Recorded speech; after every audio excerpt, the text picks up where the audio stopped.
এয়া আকাশবাণী গুৱাহাটী ডিব্ৰুগড় সন্ধিয়া 6 বজাৰ বাতৰি পঢ়িছো ৰূপজ্যোতি বৰুৱাই ৰাজ্যৰ বিদ্যালয়সমূহৰ শৈক্ষিক মান উন্নীতকৰণৰ বাবে গ্ৰহণ কৰা চলিত বছৰ দ্বিতীয় পৰ্যায়ৰ গুণোৎসৱ আজিৰ পৰা 13খন জিলাত অনুষ্ঠিত হৈছে এই পৰ্যায়ত 14769খন বিদ্যালয়ৰ 13,32,800 শতাধিক ছাত্ৰ ছাত্ৰীক সামৰি লোৱা হৈছে গুণোৎসৱত 6122 গৰাকী বহিমূল্যায়কে অংশগ্ৰহণ কৰিব আজিৰ পৰা বাক্সা বিশ্বনাথ চিৰাং চৰাইদেউ ধেমাজি ধুবুৰী গোলাঘাট হাইলাকান্দি যোৰহাট কামৰূপ মহানগৰ শোণিতপুৰ তিনিচুকীয়া আৰু তামুলপুৰ জিলাত গুণোৎসৱ অনুষ্ঠিত হৈছে একেদৰে অহা 5 ফেব্ৰুৱাৰীৰ পৰা 8 ফেব্ৰুৱাৰীলৈ 10খন জিলাত এই কাৰ্যসূচী অনুষ্ঠিত হ'ব গুণোৎসৱত এইবাৰ চৰকাৰী প্ৰাদেশিকৃত চাহবাগিচা আদৰ্শ বিদ্যালয় আৱাসিক বিদ্যালয়কে ধৰি 43,498খন বিদ্যালয় সামৰি লোৱা হৈছে প্ৰথম শ্ৰেণীৰ পৰা নৱম শ্ৰেণীলৈ 39,63,542 গৰাকী ছাত্ৰ ছাত্ৰীয়ে গুণোৎসৱত অংশ ল'ব আনহাতে 18,098 গৰাকী বহিমূল্যায়ক ইয়াৰ বাবে নিয়োগ কৰা হৈছে বিদ্যালয়সমূহৰ মূল্যায়ন অনলাইন মাধ্যমত অনুষ্ঠিত হৈছে আৰু বহিমূল্যায়কে অনলাইন মূল্যায়নৰ প্ৰতিবেদন দাখিল কৰিব এই সময়ছোৱাত মুখ্যমন্ত্ৰীকে ধৰি কেইবাগৰাকীও মন্ত্ৰী বিধায়ক মুখ্য সচিব ভাৰতীয় প্ৰশাসনিক সেৱাৰ বিষয়া ভাৰতীয় বন সেৱাৰ বিষয়া আদি বিভিন্ন বিভাগৰ শীৰ্ষ বিষয়াসকলে ইতিমধ্যে বিদ্যালয়সমূহ পৰিদৰ্শন কৰিছে শোণিতপুৰ জিলাত 1105খন বিদ্যালয়ৰ 1,31,207 গৰাকী শিক্ষাৰ্থীক গুণোৎসৱৰ জৰিয়তে সামৰি লোৱা হৈছে জিলাখনৰ গুণোৎসৱৰ স্বমূল্যায়ন প্ৰক্ৰিয়া আজি তেজপুৰৰ চিলভাৰ জুবিলি প্ৰাথমিক বিদ্যালয়ত শুভাৰম্ভ কৰা হয় এই অনুষ্ঠানত জিলা আয়ুক্তৰ লগতে গুণোৎসৱৰ নডেল বিষয়া উপস্থিত থাকে অসম বিধানসভাৰ বাজেট অধিৱেশন অহা 5 ফেব্ৰুৱাৰীত অনুষ্ঠিত হ'ব অসম বিধানসভা সচিবালয়ে আজি এখন অধিসূচনা যোগে এই কথা প্ৰকাশ কৰিছে পঞ্চায়ত আৰু গ্ৰামোন্নয়ন মন্ত্ৰী ৰঞ্জিত কুমাৰ দাসে আজি তামুলপুৰৰ লেহুৰাম বড়ো খেলপথাৰত আয়োজিত অসমী ভোগালী মেলা উদ্বোধন কৰে এই মেলাত জিলাখনৰ বিভিন্ন আত্মসহায়ক গোটে উৎপাদন কৰা সামগ্ৰী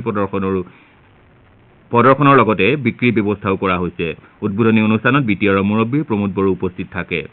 কেন্দ্ৰীয় চৰকাৰৰ ক্ৰীড়া আৰু যুৱ কল্যাণ মন্ত্ৰালয়ৰ অধীনস্থ মৰিগাঁও জিলাৰ নেহেৰু যুৱ কেন্দ্ৰৰ উদ্যোগত মৰিগাঁও জিকেবি মহাবিদ্যালয়ৰ প্ৰেক্ষাগৃহত আজি মেৰা ভাৰত বিকশিত ভাৰত শীৰ্ষক বক্তৃতা প্ৰতিযোগিতা অনুষ্ঠিত হয় মহাবিদ্যালয়খনৰ অধ্যক্ষ ডক্টৰ বিষ্ণু প্ৰসাদ উপাধ্যায়ে আনুষ্ঠানিকভাৱে প্ৰতিযোগিতাখন মুকলি কৰে 2047 চনৰ মূৰ ভাৰত বিকশিত ভাৰত লক্ষ্যৰে দেশক আগবঢ়াই নিয়াৰ কাৰ্যসূচী সাফল্যমণ্ডিত কৰি তুলিবলৈ তেওঁ যুৱ সমাজক আহ্বান জনায় এই প্ৰতিযোগিতাত মৰিগাঁও আৰু নগাঁও জিলাৰ বিভিন্ন মহাবিদ্যালয়ৰ শতাধিক ছাত্ৰ ছাত্ৰীয়ে অংশগ্ৰহণ কৰে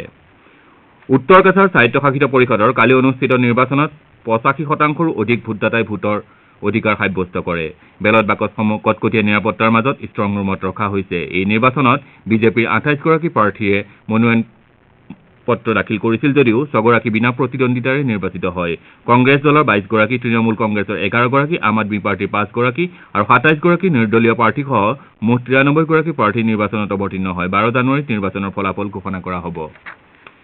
ৰাজ্যৰ ক্ৰীড়া আৰু যুৱ কল্যাণ সঞ্চালকালয়ৰ উদ্যোগত অনুষ্ঠিত